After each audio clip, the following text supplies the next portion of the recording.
thank everybody and checking out the workshop. It's amazing to have so many people here and taking part in this. So really, really happy to have you all. So we're going to be covering mechanization today.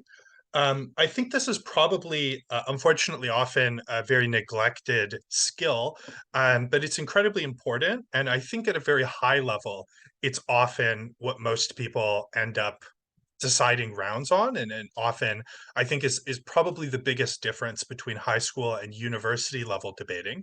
So for those of you, which I think is most of the people present, who are schools debaters, I think this should be a very, very useful skill for you to practice and for you to develop. So what's on the agenda? So, of course, we're going to cover how to mechanize. I specifically want to talk about when and in what contexts to run multiple different mechanisms for an argument. And we're going to go through a few examples because I can tell you and explain how to do this skill. But I think what's going to be most useful is just walking through some example motions and talking about how to mechanize effectively there, and then we'll have the Q&A at the end. There were a number of questions that people indicated they wanted covered on the forum, so I'll walk through those, and then everybody here, since you're actually here and present, you'll have priority, of course, for anything you want to ask. Okay, let's jump into it. So what is mechanization just on like a definition level? Because there's a lot of these terms that people use in debating that are a little esoteric, and often I don't think get a very satisfactory explanation for people. And if you're just starting out or a relatively inexperienced debater, it can be quite frustrating to have a judge tell you you didn't do this thing effectively, but you don't maybe know what they're talking about. So what actually is mechanization? I want to draw a distinguish. I want to distinguish it from analysis. So, analysis is basically anything you're doing in a speech that is seeking to establish something or prove some sort of fact or claim within the debate. So, analysis is the large umbrella term that is essentially almost everything you'd be doing in a speech is probably going to be analysis. It might be characterization analysis, it might be rebuttal analysis, it might be impacting analysis, and it might be mechanization analysis. So mechanization is the subset of that umbrella, which is analysis that is trying to prove a causal relationship between one event and another event. And this term cause is really, really important. Without getting into a ton of really esoteric philosophy, the idea of causality is that one event plays a significant role, perhaps, it necessitates the likelihood of another event. So, for example, if I take this little plushie that I have on my desk, it's a little Espion, and I throw it into the air, gravity is going to cause it to fall back down. And my inability to catch it is going to cause it to fall upon the floor. That's the kind of relationship we mean.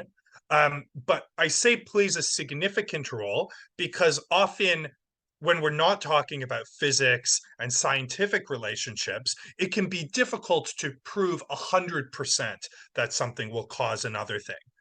Because, of course, if I insult another person, it's likely that that could cause that person to feel bad.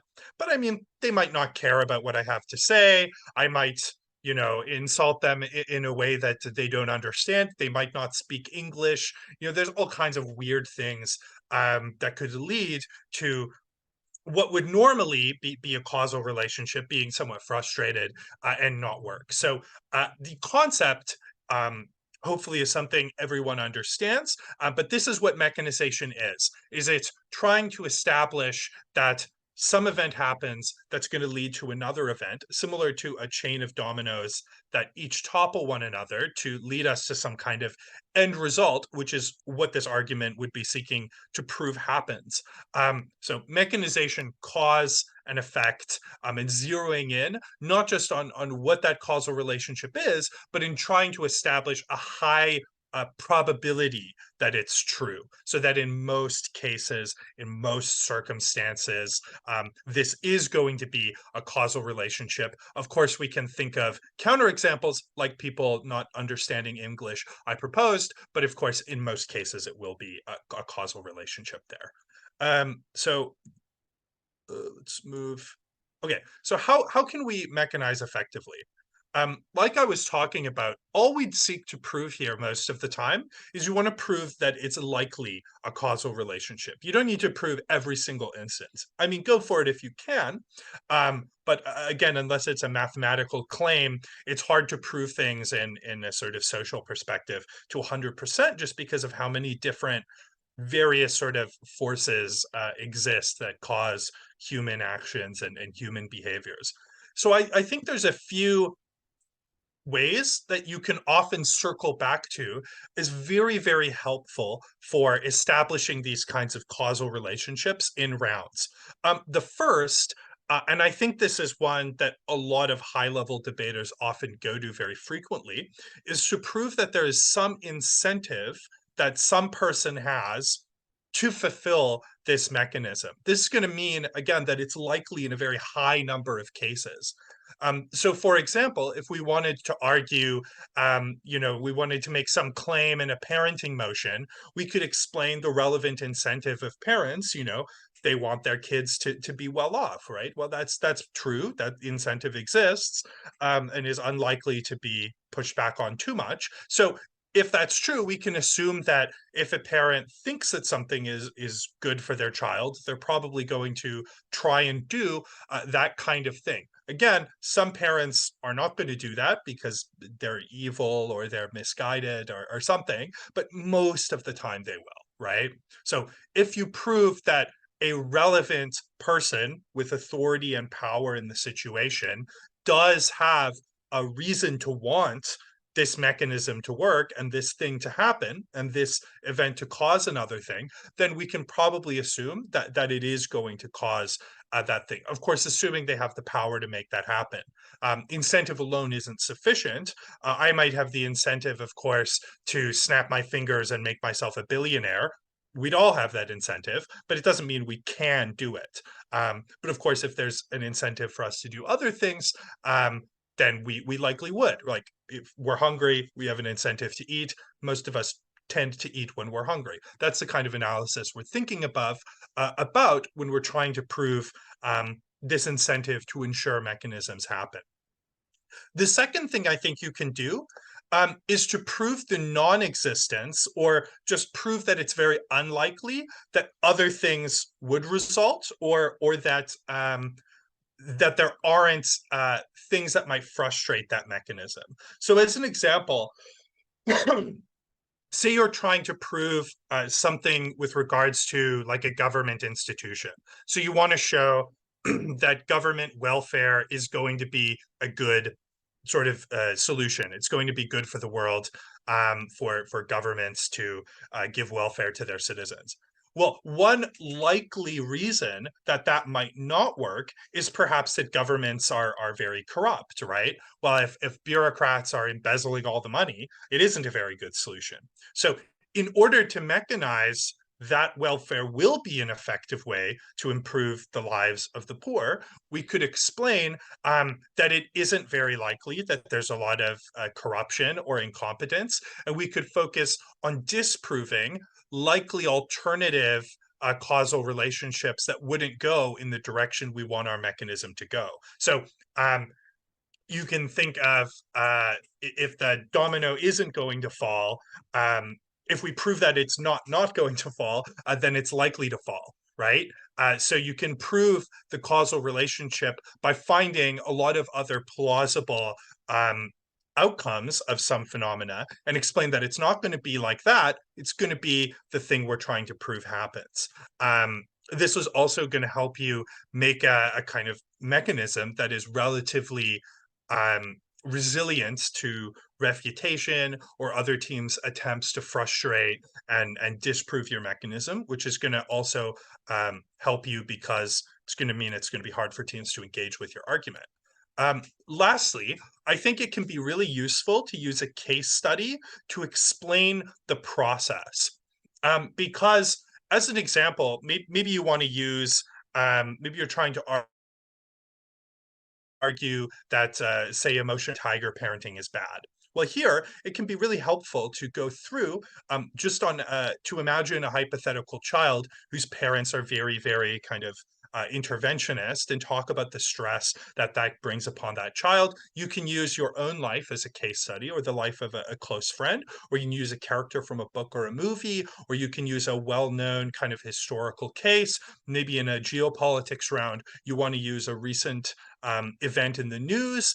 All of these are very useful just to explain the process, to explain that chain of dominoes falling, causing the next one to fall, and those sorts of things.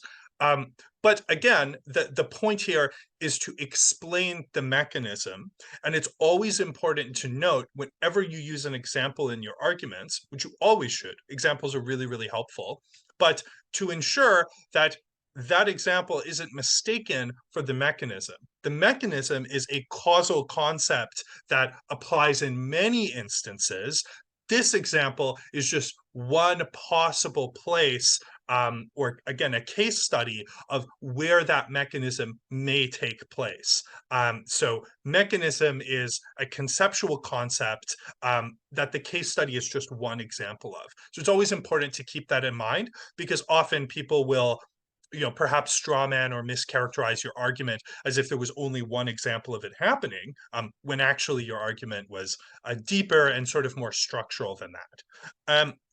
So second of all, I think it's helpful to zero in on what the burden of proof is for a lot of arguments. And it's important because sometimes people find one burden of proof for a claim, but they neglect another one. So not all kind of arguments are equal in the amount of things they need to prove for it to be true. And generally, the more complicated and the more esoteric and the more kind of speculative arguments are, the more individual burdens of proof they're going to need to meet. If we think about the domino analogy, this will be clear. Sometimes you set up a very, one domino knocks another, and that's it, right? There were only two dominoes set up, so there's only one cause and effect relationship within that claim. But perhaps there are 500 dominoes, and that most of the time is going to be a very bad argument to run in most forms of debate, especially kind of impromptu BP and world schools type formats, because each individual domino fall over and causes the next one to fall over. You're just unlikely to have enough time in your speech to sufficiently explain every single one of those links. So it's helpful to note that generally speaking, as a rule of thumb, the less cause and effect relationships are within an argument, the better that argument's going to be, because it means you can spend more time zooming in and focusing on explaining that causal relationship. In arguments that have a lot of cause and effect relationships, it's just likely you're going to fail to prove one important link. Teams are going to be able to respond to that, the weakest link in that chain, and then disprove the whole argument. So generally, think about how much, how many causal relationships exist in this argument we're trying to make, and can we realistically prove all of those very well within our speech, such that a judge is going to be persuaded and vote for this argument. So as an example, here, and many sort of rounds see this kind of argument, something about representation in film and TV leading to less sort of social stigma, right? So somebody goes on TV and they see, for instance, a depiction of trans people, and that sort of naturalizes that concept in their brain, and they become a little bit more accepting in their regular life of trans people as a result of that depiction. So there's two things this argument would need to prove to actually work. We would need to explain what the representation looks like and why that's good. So on a causal level, that representation is likely to be good. So say some sort of quota will cause a good depiction in the television of that minority group. And we would have to prove that that good depiction also causes some change in the minds and the attitudes of the people who watch the TV. So there's the causal claim on the depiction that it will cause a good television show representation of a minority group, and the good depiction causes a attitude shift in the consumers who watch that show. We could maybe, add on another cause and effect here, that this is going to cause them to vote differently. But that would, again, just add on an additional step that we would need to focus on zeroing in on and proving within the debate. So maybe, we wouldn't want to do that. It would depend on the round in front of us. But again, try and identify what needs to be proved for a causal relationship to be accepted in the round. And generally, less of those type of relationships you need to prove, the better for you, because you can spend more time proving the few cause-effect relationships you have. One thing that I think has become relatively popular in online debating is saying you have a lot of mechanisms for a argument. I want to kind of sort of push back on this a little bit, because I think that running additional mechanisms to a claim, so that is to say, if you want to argue, take a very big picture argument, like capitalism has led to an increase in human rights. Very, very big picture. There are a lot of ways in which that could work. Maybe, that the drive to have more laborers has led to like women entering the workplace and increasing their economic mobility, improving human rights. Okay, maybe that's also led to increased globalization and trade, which has increased sort of cultural transmission and has led to more tolerance of people because they understand one another better. Okay, another completely different claim. So if we wanted to argue big picture, capitalism good for human rights, we would have both a mechanism on women entering the workforce and a mechanism on cultural transmission. So these are two completely independent ideas that are both probably worth running in some respect in that sort of debate. So we would say that we have this big picture argument and it has multiple mechanisms, but really it's kind of like two separate arguments within a big theme. So I think in this context, running multiple mechanisms is good, but sometimes people will try and say a really, really big number. They'll say that they have like 6 mechanisms or something, which sounds amazing, but then you get to some of, mechanism 4 and 5, and the like analysis isn't very good, and the link is kind of tenuous. It's generally, I think, not an amazing idea to run weaker arguments just for the sake of saying that you have a bigger number of arguments. In most circumstances, I think you should only run a mechanism for a point if it is actually a quality mechanism. So I would say don't sacrifice quality of mechanization just for quantity of mechanisms total, and instead drop the mechanisms that aren't amazing and focus on really proving and cementing the actually good mechanisms you have within the debate. I think in most cases that's going to help you pick up more points, win more rounds, win more ballots, all of that kind of thing. Lastly, I think that it's also helpful to note when you're impacting, when different mechanisms are going to kind of offer different unique things. So for instance, in the sort of example I gave on capitalism being good for human rights, there might be some additional kind of spillover implications of the second mechanism on cultural transmission and stuff that we might think are worth pointing out when we get to it. So ensure that if you're, going to run multiple independently good and worthwhile arguments within a kind of broader theme, that each of those mechanisms gets impacted out, so you kind of reap the full benefits of the arguments that you're setting forth. So I want to work through a couple examples that hopefully will help you understand how you can actually practice some of this stuff in your speeches.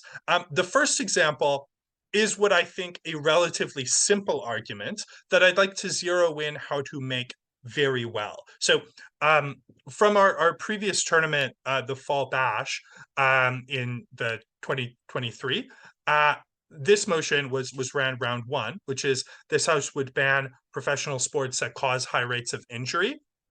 Um, and I think obviously the lowest hanging fruit argument, and most of the time the lowest hanging fruit argument is the best argument. Not all the time, but a huge number of times, is just this helps protect people from injuries, and that's good. Well, that's very obvious, but how do we mechanize this better, right? How do we actually run this argument, in a good way versus a weak way? Well, we can zero in on what is a very simple mechanism and focus on making it better. Because just because a mechanism is simple doesn't mean that there's not a lot we could say about it. So here we would take a causal relationship that I think few people are going to deny. The motion just assumes that there are sports that cause high rates of injury. And I mean, we know, if you know anything about sports, you know that American football is a pretty damaging sport.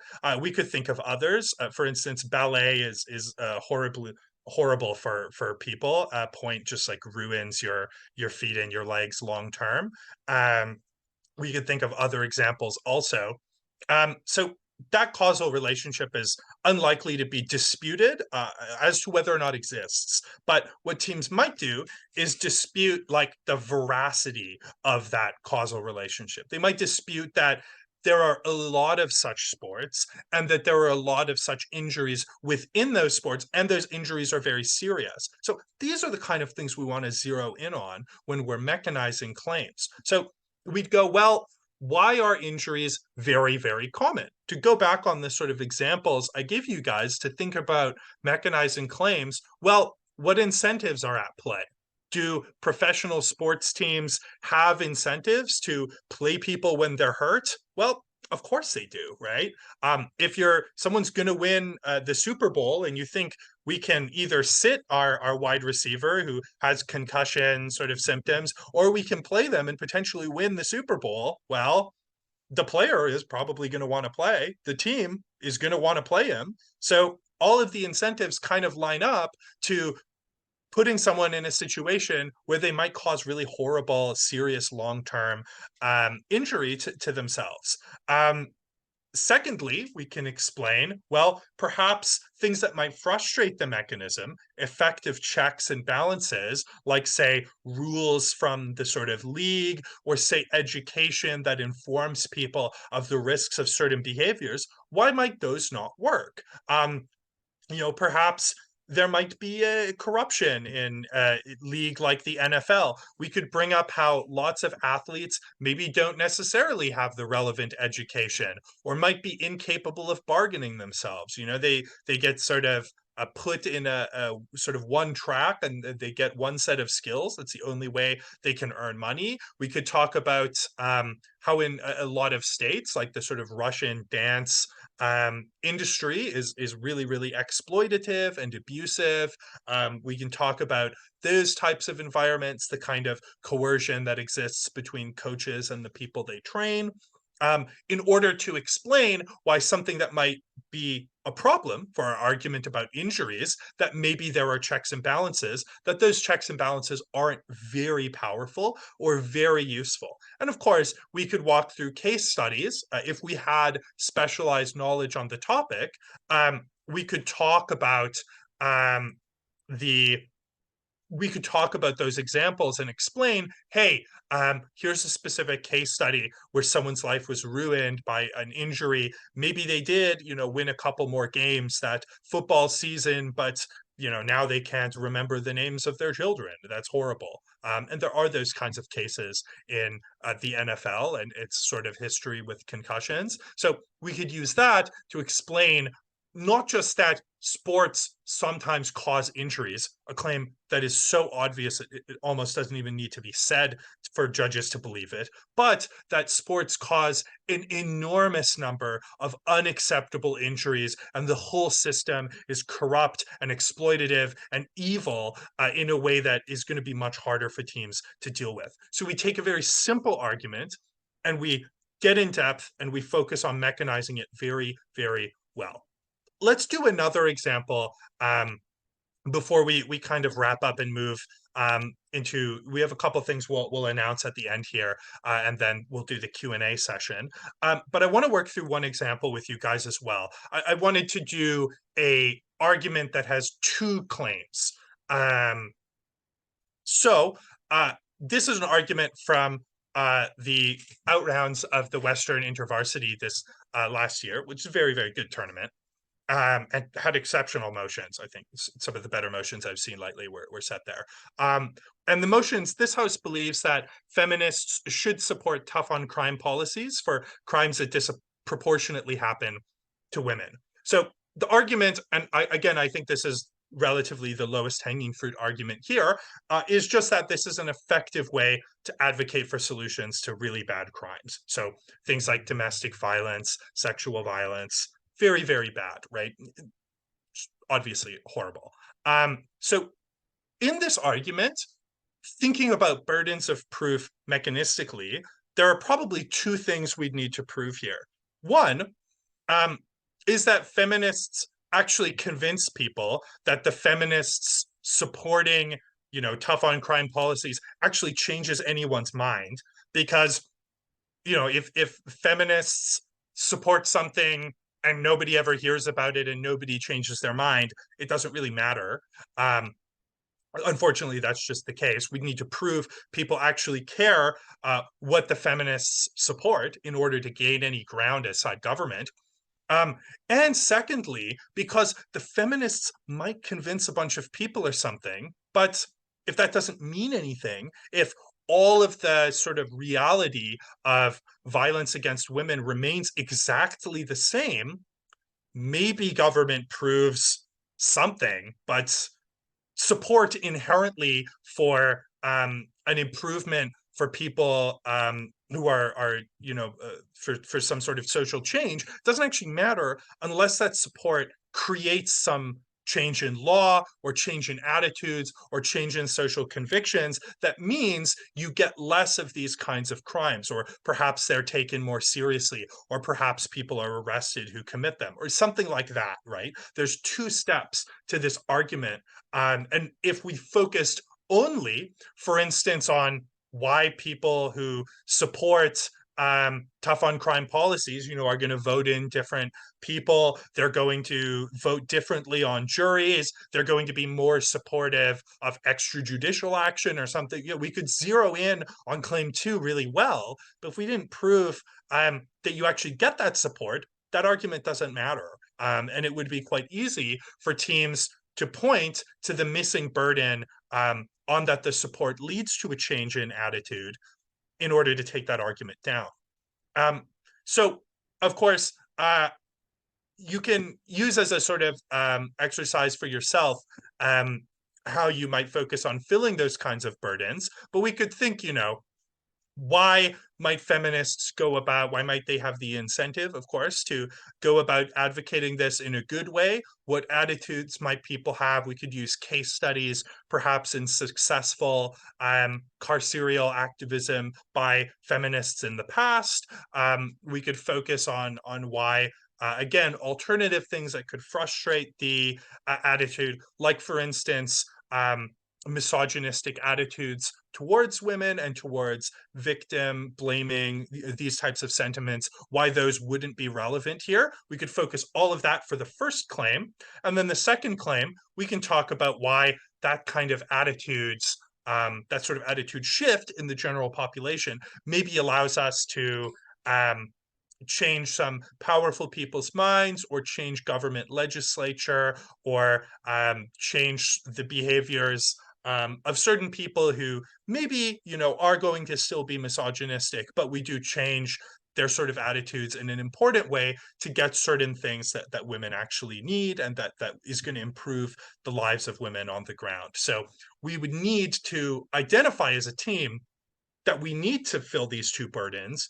And then we zero in and we focus on proving each before moving on to the next point. And if you do that, then it's fine to run an argument that has multiple causal claims. And sometimes, especially I think in motions where you're dealing with counterfactuals or you're dealing with how narratives influence society, it may be necessary to run arguments that have multiple causal claims to them. You just have to recognize that that's what you're doing and focus on meeting those burdens. So these are kind of my big ideas on mechanization. But before you leave, and well, before the Q&A session, so hopefully you stay for that, I have two big things that I'd actually like to announce here. The first is that we're going to begin a coaching program here through Seed. So classes will be directly led by Anais and myself, and we're happy to say that I think that the rates will be relatively competitive based to other sort of coaching services online in the sort of market right now. We have a form that will launch. Of course, I don't think you can click on this link, but we'll have that in the chat for you very shortly. You can see Anais has It's just there posted. now. Yeah, excellent. Thanks. So please go ahead in there if you're interested at all. And even if you're just not sure, you know, you need to be convinced, please fill out the interest form. And I'm sure that we can, I'm sure that there's something there that can be worked out. Yeah, so we're very excited about this. Both Anais and myself have a lot of coaching long term, and I'd really be happy to take some people sort of under our guidance and really give 100% for those people. But the second thing we'd like to announce is that the next seed tournament will be coming soon. We're happy to announce the date here, which will be January 27th, 28th. The Ottawa Classic is going to be the name of the event. So please stay tuned in January. There should also, I think, be yep, Annie's has an interest form for everyone. So if you're interested in either coaching or our next tournament, please do fill out those forms, and we can keep you posted and work things up. So thanks for coming, everybody. Hopefully you learned something valuable, and we'll move in now to the Q&A portion. Sorry, just to jump in for a second.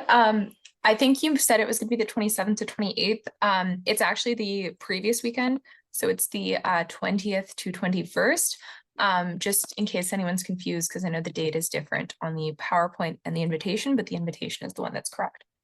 Yep, never mind. Sorry.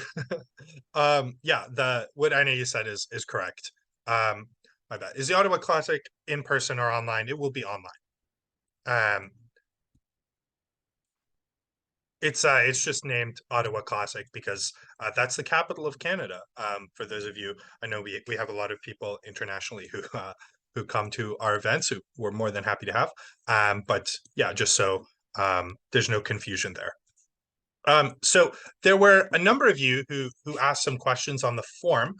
So I'm actually happy to go through all of those. There were many that I think should be have been adequately covered within the sort of workshop already, but a few of them were just questions about sort of additional things. But for those of you who are here live, please do type in the chat, or honestly, just feel free to unmute yourself.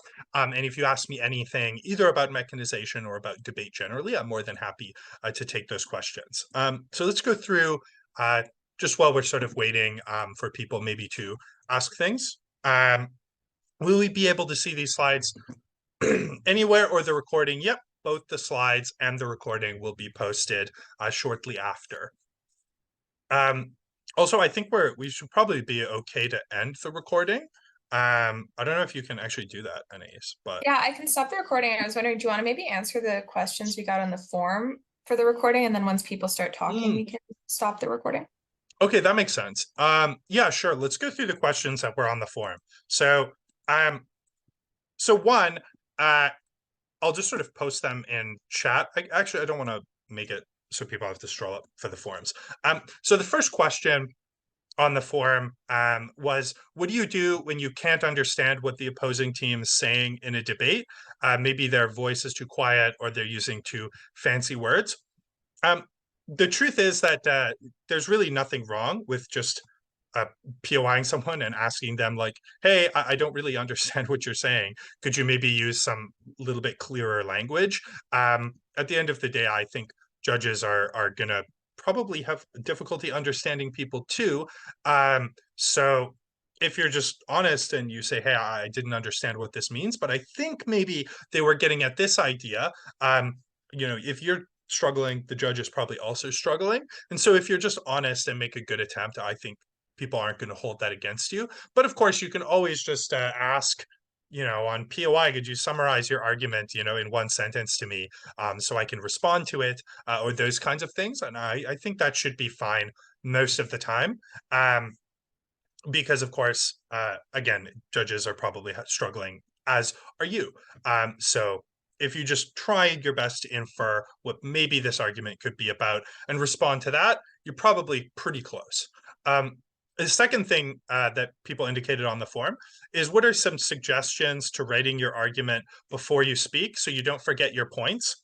I think that prep is something that is probably much more individually dependent, because the way you structure your speech and the way, for instance, you come and talk with your partner and think about arguments is going to be way more dependent on, the idiosyncrasy of your own brain, right? Like, I can't I can't tell you to use my system because your brain's going to work different from me, and you're probably better off using a system that's more fine-tuned to the way you think, which is very, very different across the population.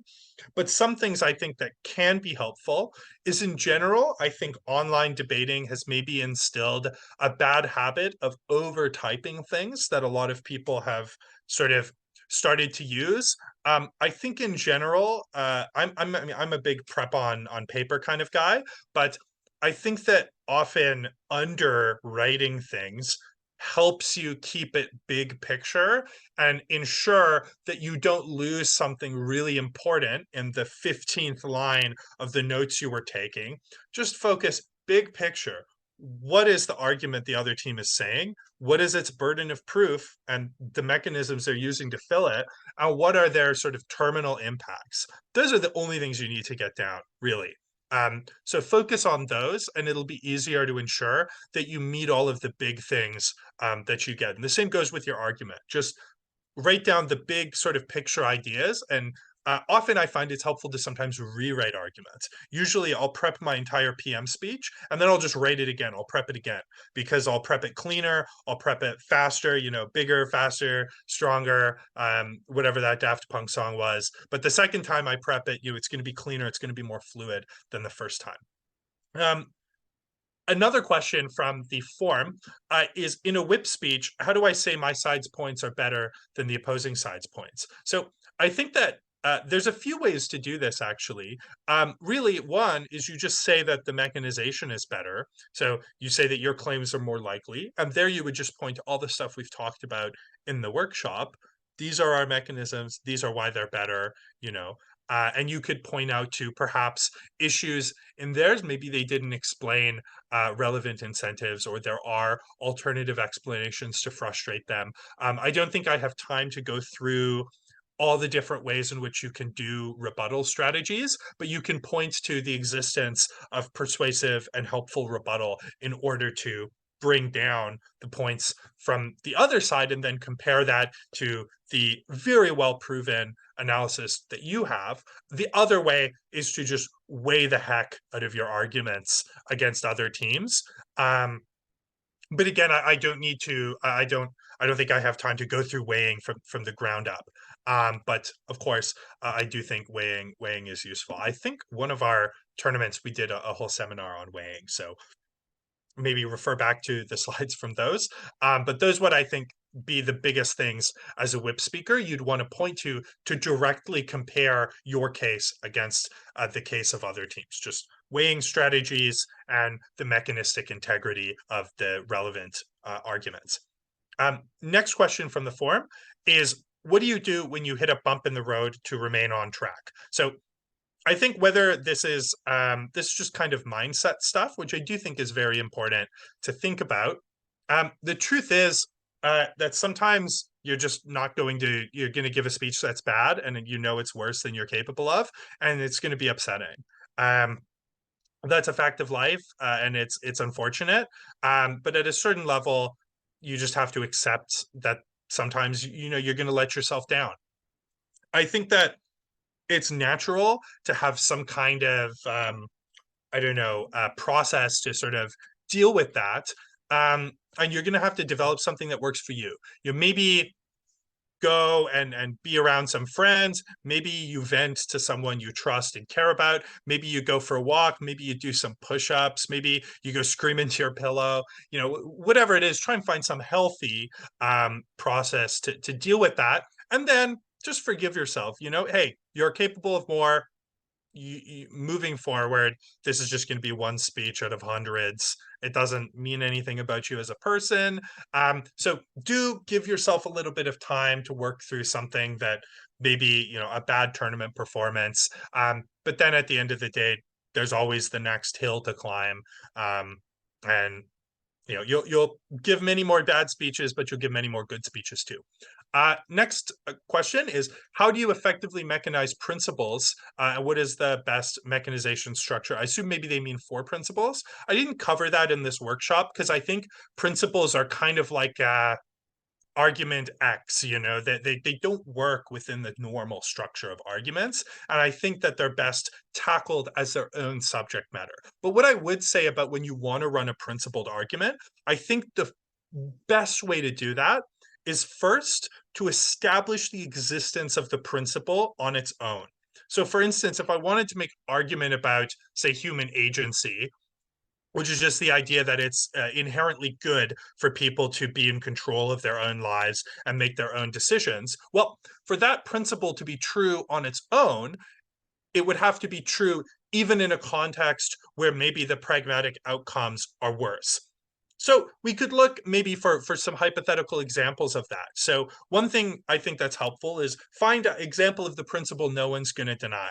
So maybe, for instance, post-colonization, there are perhaps some countries where the actual conditions on the ground for those people were worse after colonization ended than before. That maybe for some people, giving them full autonomy led to perhaps slightly worse economic policy or some other outcomes.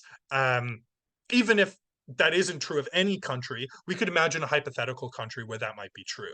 In that case, I think most people would probably still accept that it is on net a good thing for those people to no longer be colonized and to have their own sort of autonomy as a state and as a people who don't have to live under the thumb of another group of people who tell them what to do and who sort of tell them what they think is best. So for us to make sense of that intuition, there has to be some concept that exists that is not pragmatic, which would be the principle in this case, human agency. And first, so we establish the existence of the principle, and then we go about how do we apply that principle in the context of the debate before us? Why is this debate a relevant application of the principle? And then we jump through that sort of structure. So I think that's the best way to mechanize principles. Go through some type of hypothetical in the abstract, establish what the principle is, why it's important in the abstract, and then talk about why it applies here. Next question is, how should you begin, open, introduce your side in a debate? How should you conclude? I think openings, super underrated and often something people don't spend enough time on. Usually, well, it's hard to give generalities because it's going to depend on the case in front of you. And you might want to open differently, for instance, in front of a crowd than you would in a small room with a few people. But I think jokes, always usually good, especially if you're very funny.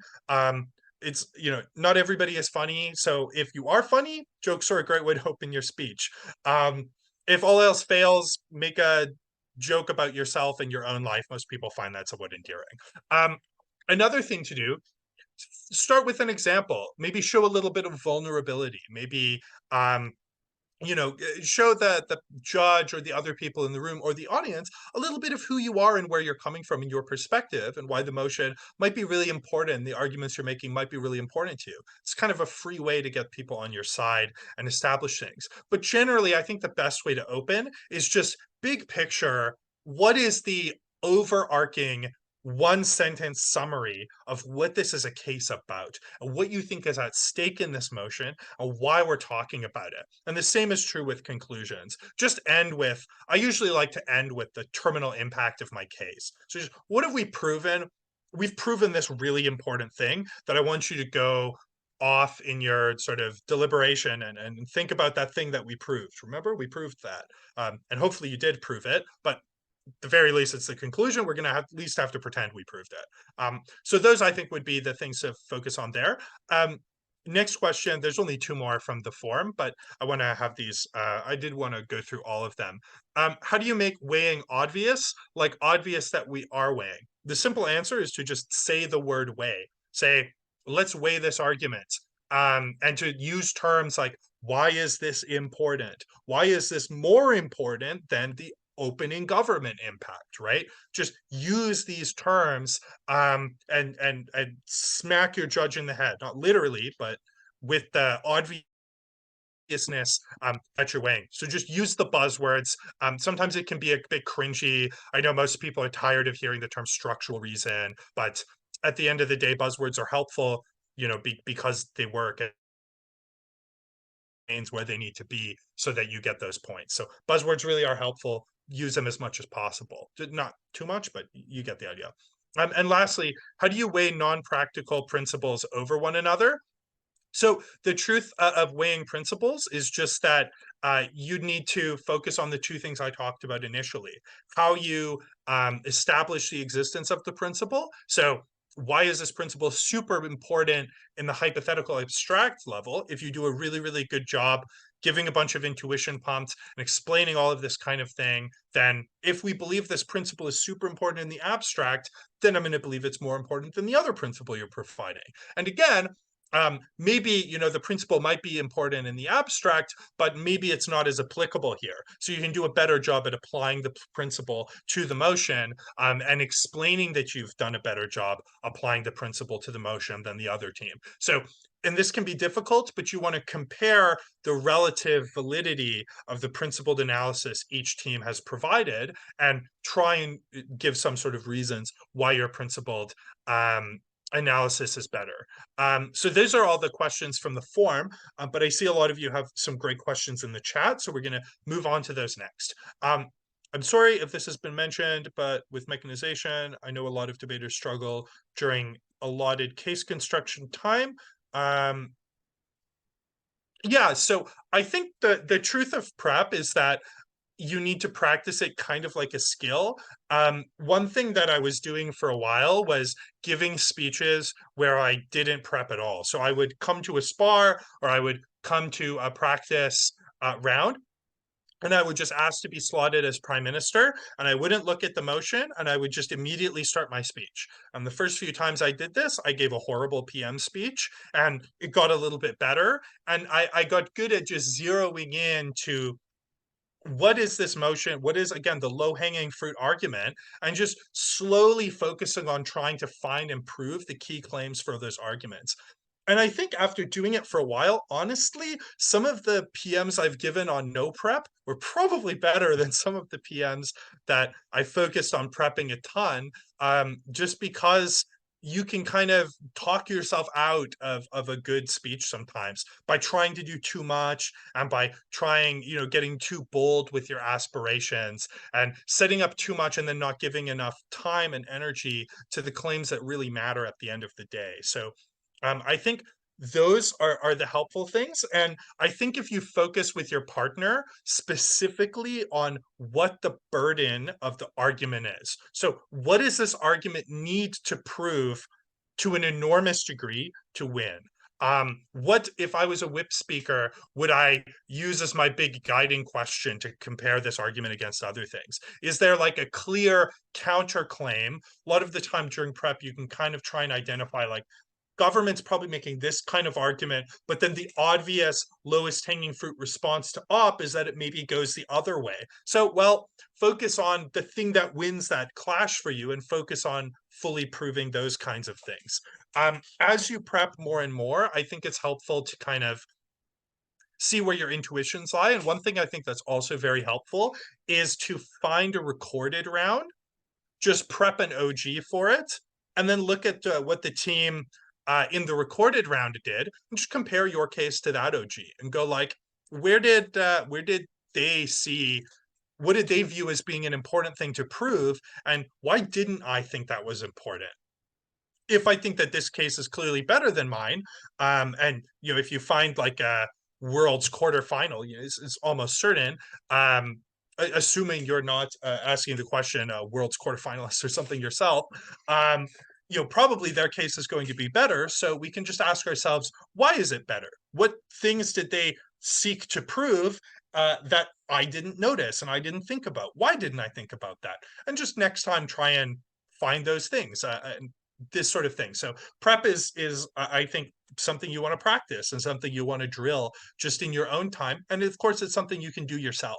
It costs nothing to go on debate data and look up emotion and just start prepping it, right? You can do that in the shower. So yeah, I think just grind, grind, grind. That's my best advice. Another question. Do you recommend heavily framing in first speeches? I sometimes feel my framing is similar to my mechanisms and don't know where to put them. So I could probably do a whole workshop, and we probably will at some point on framing. Maybe we'll do that for the one in December. But I would recommend heavily framing, but it depends on the motion. So not all motions are created equal, and not all motions require the same degree of framing. A debate that's like, this house would ban zoos, we probably don't need a ton of framing. But a motion that's like, this house prefers a world where an enormous thing about the world was changed. Well, now we have to establish the counterfactual world and all of the different spillover things, and we have to justify that characterization. So we probably need to frame for like 3 minutes, right? So it's going to be very round dependent, but I would generally recommend spending a lot of time characterizing and framing. And I think what makes it different from mechanistic analysis is that framing is like it's all the exogenous stuff to the debate, but it's all stuff that is relevant. So for instance, to work back on the previous example, I'll just pull it back out in this round that feminists should support tough on crime policies. One thing we might want to frame is like what the world is like and what people think already. So what might be useful is talking about how there are a lot of relatively kind of misogynistic attitudes towards women where men view women as like pure sort of people, and that purity is very important, right? I mean, that kind of beneficial or like benevolent sexism attitude is quite common in a lot of relatively sexist communities. We might want to frame the existence of that kind of idea because later we may use it to argue that we can play on those attitudes to effectively generate support in the legislature to pass laws for that kind of thing, right? So we might want to frame the existence of a kind of attitude or a perspective that exists in society because we're going to use it later. We might want to frame that there exists a lot of government legislature because we want to frame that makes the legislature likely to enact laws that prohibit a bad application of whatever the motion is. So I think you want to focus on framing things that are going to be useful to you later, and that often is going to allow you to kind of get free analysis in. So I think that's useful. I think also framing can be helpful to just establish some kind of big picture ideals or current events that make this motion uniquely applicable or important. But I don't want to spend a whole 30 minutes here talking about framing because it is a deep enough topic that could probably warrant a lot of time in and of itself, but generally would recommend framing a lot.